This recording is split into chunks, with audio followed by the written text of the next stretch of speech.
Wapendwa katika Kristo na watoto wa mama, tumsifu Yesu Kristo. Naitwa Padre Peter Senga, paroko msaidizi wa Segerea.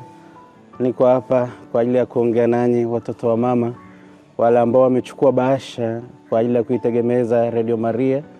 Basi tunaomba kwa upendo huo muendelee kuchangia, na kesho ni siku ya Jumapili, tunaomba mje na hizo bahasha ili basi wale watakao kuja wa Radio Maria waweze kukusanya bahasha hizo ambazo zinatumika kwa ajili ya kuinua na kutegemeza Radio Maria, ambayo ni sauti ya Kikristo nyumbani kwako, na ujumbe wa Kristo ambao unatangazwa na Radio Maria kila wakati unafikia maelfu na maelfu ya watu, na wakupitia wewe basi injili ya Kristo inaendelea kusambaa popote duniani.